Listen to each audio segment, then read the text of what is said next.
Loué soit Jésus-Christ. Loué soit Jésus-Christ. Loué soit Jésus-Christ. Voilà, ça c'est beaucoup mieux. Maintenant on est prêt. Est-ce que vous êtes bien assis? C'est très bien parce qu'on va décoller, ça va déménager.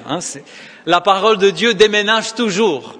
La parole de Dieu ne nous laisse jamais tranquilles. Enfin, elle nous laisse tranquilles quand nous lisons tout petit peu, ou bien en nous entendant avec une oreille et ça sort par l'autre. Mais si nous entendons vraiment la parole de Dieu avec un cœur ouvert, au moins un tout petit peu ouvert, eh bien, ça déménage. Amen ou pas amen? Bon. Alors, vous vous dites maintenant, mon Dieu, qu'est-ce qu'il nous a préparé, le Père Robert? Je commence à avoir peur. Enfin, ne vous inquiétez pas.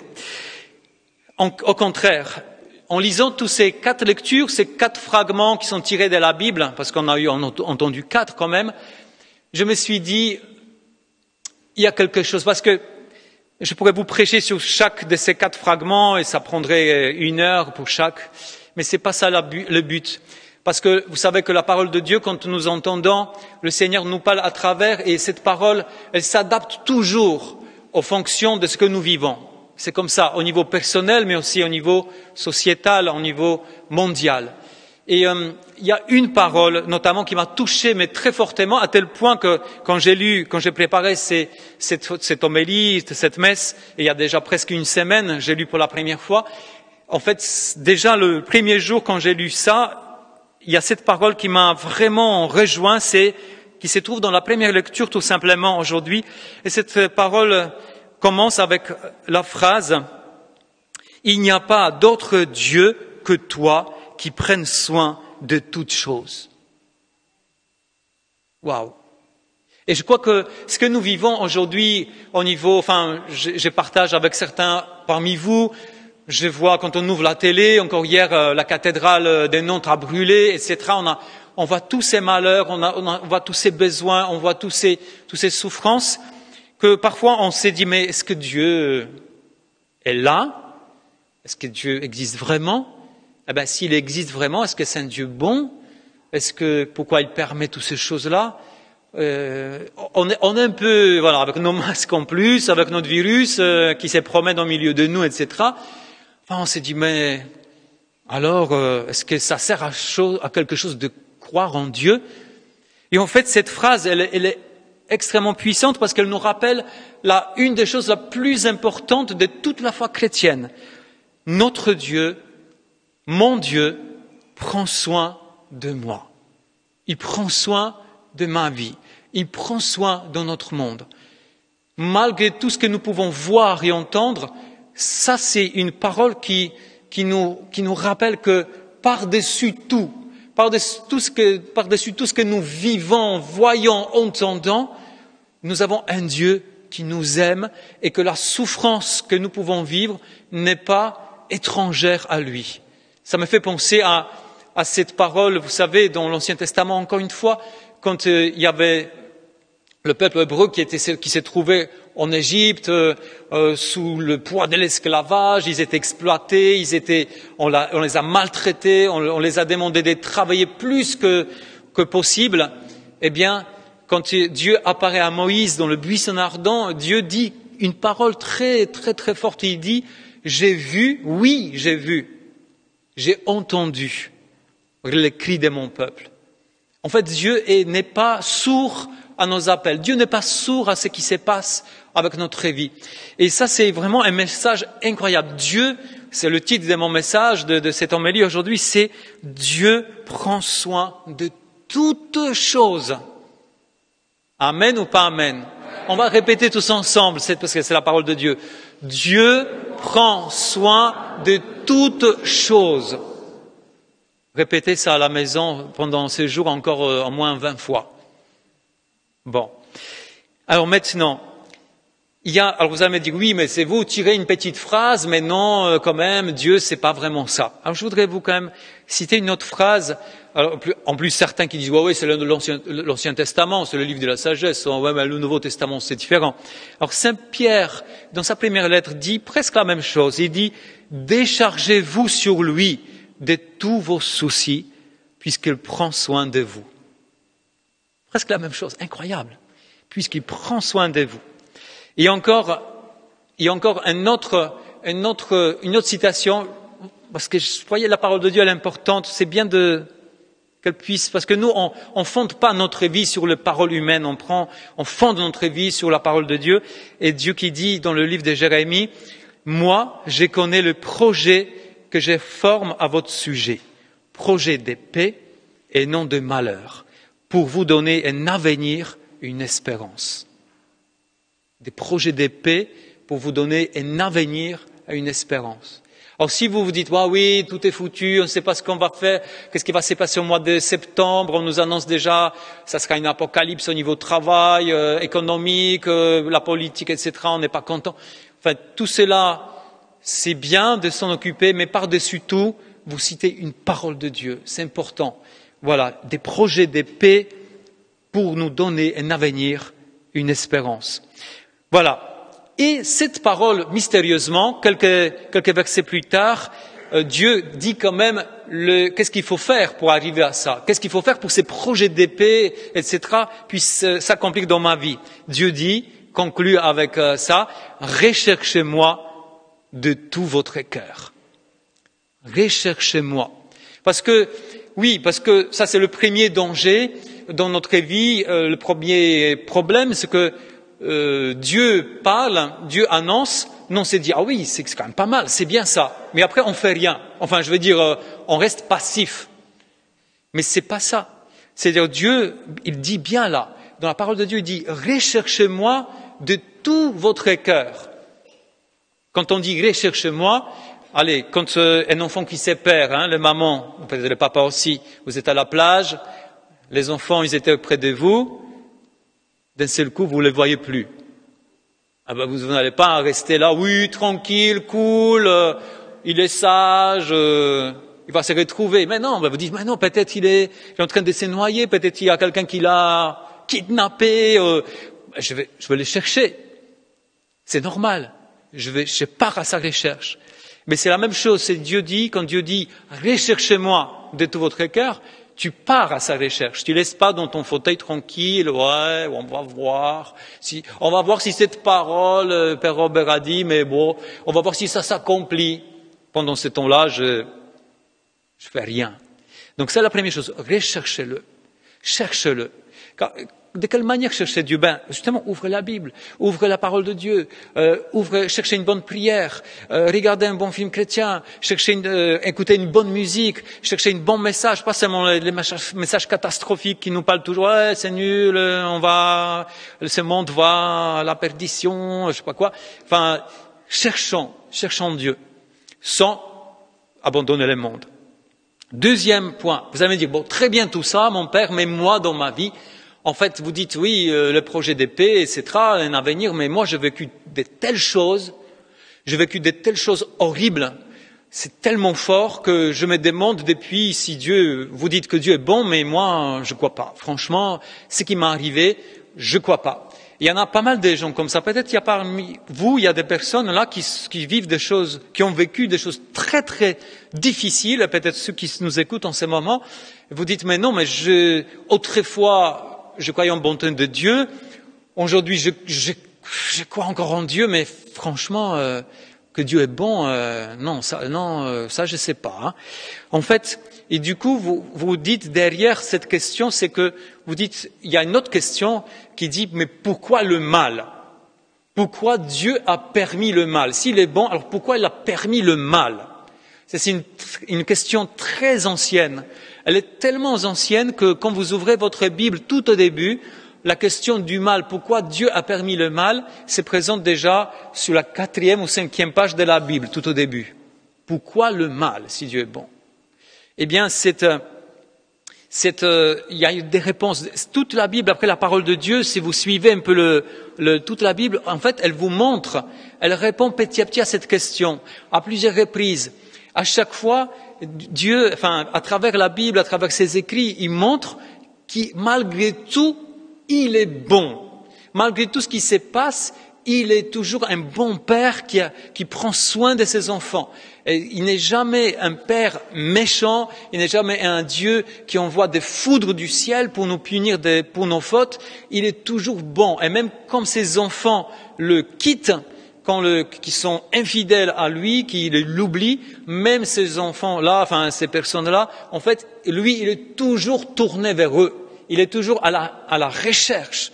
Et dans le livre d'Osée, il y a un autre prophète dans l'Ancien Testament, Osée, il a cette parole extraordinaire pour Dieu, en fait, il se manifeste à travers lui, il montre que Dieu a un cœur d'un papa et d'une maman. Il a un amour complet. Il a un amour pas seulement d'un père, d'une mère, les deux ensemble. Un amour qui aime voilà, on a le maximum, la plénitude. Et quand il dit, à travers le prophète Osée, il dit cette parole aussi, voyez, enfin, aujourd'hui c'est pas mal des paroles de Dieu, mais c'est pas grave, mais c'est très simple. Il dit, vais-je abandonner Ephraïm? T'es livré Israël? Vais-je t'abandonner comme Adma, te rendre comme Sébaïm? Non. Mon cœur se retourne contre moi. En même temps, mes entrailles frémissent. Je n'agirai pas selon l'ardeur de ma colère. Je ne détruirai pas plus Israël, car moi, je suis Dieu et non pas un homme. Au milieu de vous, je suis le Dieu saint et je ne viens pas vous exterminer. En fait, c'est pour dire que, tout ça pour dire que Dieu, en fait, un homme, une femme, on est capable de ça. Oui, on est en colère contre quelqu'un, parfois même dans la haine, on est capable de le détruire. Mais Dieu dit, même si eux, ils se sont détournés de moi, je ne vais pas les détruire parce que je ne suis pas comme un homme. Moi, je suis Dieu. J'agis différemment. Et encore, bon, il y a plein d'autres citations, mais parce que c'est bien, voyez, pourquoi j'ai dit toutes ces citations aujourd'hui? Parce que quand on est confronté au problème du mal, il ne faut pas se consoler à notre petite façon humaine. Il faut chercher vraiment la parole de Dieu, parce que c'est elle qui nous dévoile qui est Dieu. Par exemple, Dieu qui dit « Dieu est lumière », en lui il n'y a pas de ténèbres. Une autre parole qui dit « Dieu est amour ». Une autre encore qui dit « Dieu n'a pas fait la mort ». Il y a ceux qui se disent « Mais oui, mais pourquoi Dieu m'a pris un tel être ?» ma femme, mon mari, mon enfant, pourquoi Dieu m'a pris? C'est pas Dieu qui prend, c'est la mort qui prend. Mais Dieu, même quand la mort est là, Dieu, il vient pour sauver cette personne, pour la prendre dans ses bras. Et donc il dit, voilà, Dieu n'a pas fait la mort. Il ne se réjouit pas de voir mourir les êtres vivants. Dieu ne se réjouit pas. Et comme on dit parfois, oui, une telle personne, oui, il était jeune, mais bon, puisqu'il est mort, ça veut dire que Dieu a jugé qu'il était prêt pour rejoindre le ciel. Mais quelle bêtise! C'est comme si Dieu était, voilà, là, vous êtes prêts, c'est bon, là, je vois une auréole, là, tu peux, ouais, voilà, c'est fini, la terre, maintenant, mais c'est horrible. Ça, c'est pas Dieu, ça, c'est pas notre Dieu. C'est pas le Dieu des chrétiens. Dieu souhaite la vie. Amen ou pas amen? Donc, mais par contre, il y a le mystère du mal. On appelle ça le mystère. C'est-à-dire que le mal, vous allez dire, très bien, Dieu n'aime pas la mort, n'aime pas le mal, n'aime pas la souffrance, la maladie, tout ça. Mais pourquoi le mal? Parce que le mal existe bel et bien. Et justement, Jésus, il donne aujourd'hui dans la parole de Dieu, dans l'évangile, 3 paraboles sur le royaume de Dieu. Le royaume de Dieu, c'est rien d'autre, c'est pas un royaume terrestre. Le royaume de Dieu, c'est une réalité spirituelle où Jésus se rend présent. Là où Jésus se rend présent, le royaume de Dieu se rend présent. Jésus, c'est le roi du royaume. Donc, et là où Jésus se rend présent, il y a justement des guérisons, il y a des libérations, il y a des choses, des délivrances, il y a des résurrections des morts, il y a tout, il y a la lumière qui chasse les ténèbres. Donc ça, Jésus dit donc 3 paraboles sur le royaume de Dieu. C'est cette réalité incroyable, merveilleuse, que Jésus nous demande d'accueillir. Donc, la première parabole, Jésus, dans cette parabole, nous parle justement c'est à travers une parabole, c'est-à-dire une image, une histoire imagée. Jésus dit, voilà, il y a un propriétaire du champ qui va s'aimer le champ et le bon grain dans le champ. Et Jésus explique après cette parabole. Après, il y a quelqu'un qui passe la nuit, tout de suite après, il va aussi s'aimer le mauvais grain, les mauvaises herbes, la zizanie, c'est la même parole, la zizanie livrée. Donc il va s'aimer aussi. Et après, quand tout grandit, on constate qu'il y a le blé, on est super content, mais en même temps, mêlé avec les blés, grandit aussi la zizanie, la mauvaise herbe. Et du coup, donc ça, Jésus nous dit clairement, il explique cette parabole. Il dit, voilà, c'est lui qui a sémé le bon grain. Il dit, c'est le Fils de l'homme, c'est qui? C'est Jésus, parce que le Fils de l'homme, c'est l'appellation de Jésus. Donc, Jésus qui a sémé le bon grain, et ça donne des bons fruits. Mais il y a le mauvais, Jésus dit clairement, il appelle, il dit, c'est l'ennemi, c'est le démon qui passe et qui sème le mauvais grain. Et le mauvais grain, Jésus les appelle les fils du mauvais. C'est-à-dire, c'est pas des gens comme nous, c'est ses serviteurs, c'est les démons, c'est les esprits mauvais.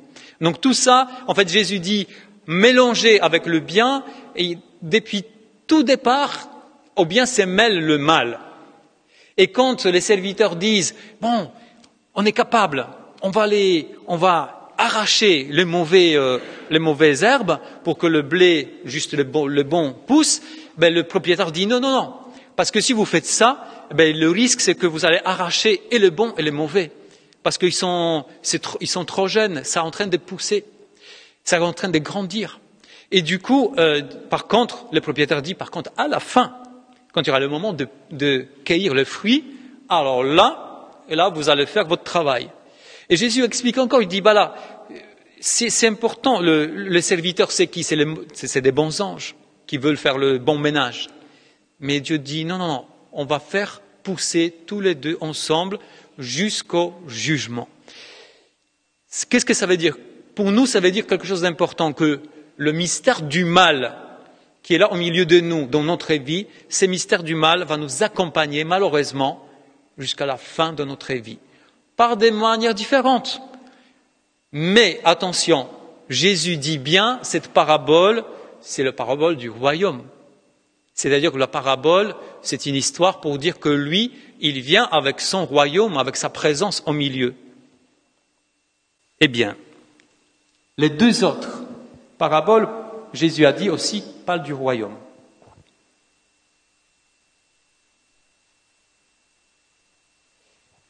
Les deux autres paraboles parlent du royaume, aussi des dieux, mais les autres deux paraboles sont beaucoup plus courtes. Ils nous disent que le royaume des cieux est semblable à une graine, petite graine de moutarde, mais cette graine, quand tu patientes, tu sèmes et tu patientes, ça donne un arbre immense.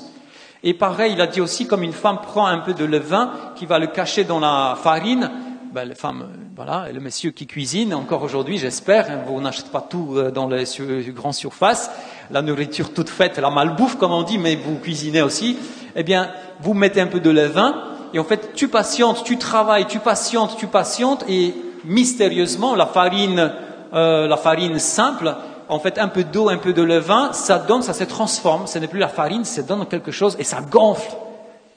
Et en fait, tout ça, c'est pour dire que ces royaumes, c'est Jésus qui nous accompagne avec son royaume dans notre vie, dans notre société, dans notre vie personnelle.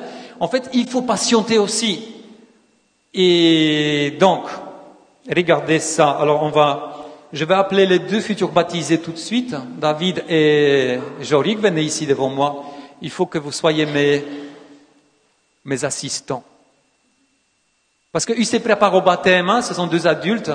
Ils vont recevoir bientôt un baptême.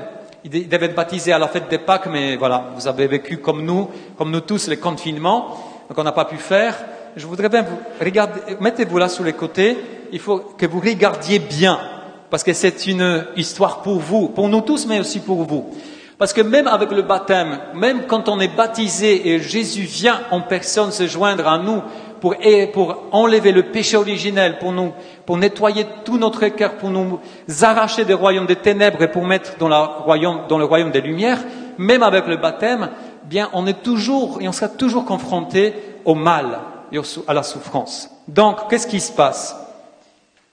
Il y a le royaume de ténèbres. Bon, je montre un peu à ceux qui regardent là. C'est-à-dire, c'est très noir, c'est le mal. Alors nous, dans notre vie, on est très fort. Avec ma force, avec les livres que j'ai lus, sur YouTube, j'ai vu une vidéo de devenir quelqu'un de bien. Donc on met de l'humain. Ça c'est nous, voilà, dans le mal. Je vais travailler ma vie, je vais me débrouiller, je vais me forcer. Je m'efforce encore, hein, je m'efforce. Ah oui, je suis fort. Bon, allez, encore un petit coup. Enfin. Je m'efforce, je m'efforce, je m'efforce, je m'efforce. Humain, humain, humain, humain, humain. Tu mélanges de l'humain, ta bonne volonté, tes bonnes intentions, l'humain. De l'humain mélangé avec du mal. Est-ce que vous voyez la différence?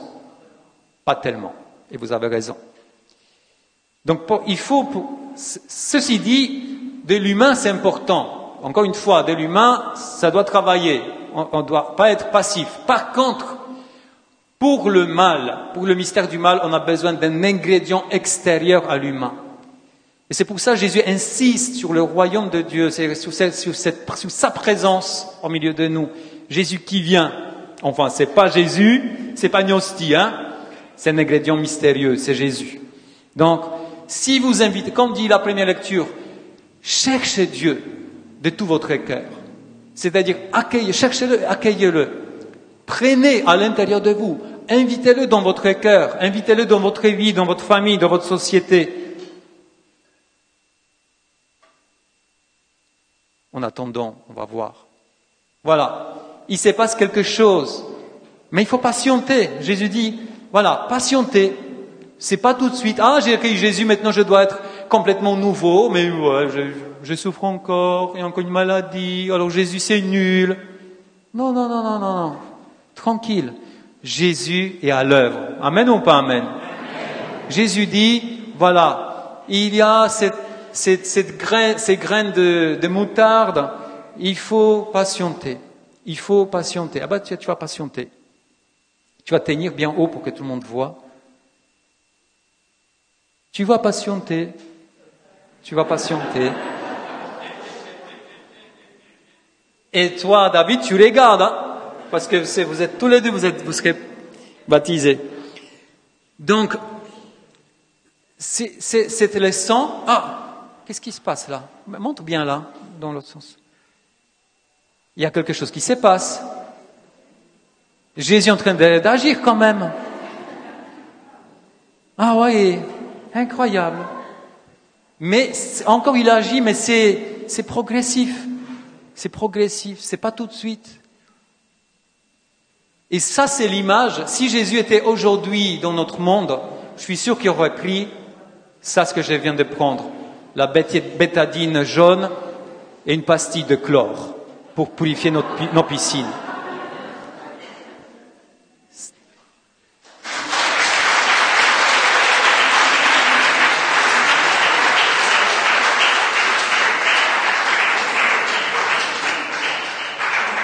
Mais il faut patienter. D'abord, inviter le Christ, Jésus, dans ma vie, ne pas se décourager, mettre de mes forces, oui, mais l'inviter et aussi patienter. Parfois, patienter, ça veut dire réinviter, réinviter, réinviter, parce que nous, on est capable, on est très fort pour oublier. Réinviter, refaire l'acte de, voilà, Jésus, je crois en toi, oui, j'oubliais que tu existais, maintenant je veux. Voilà.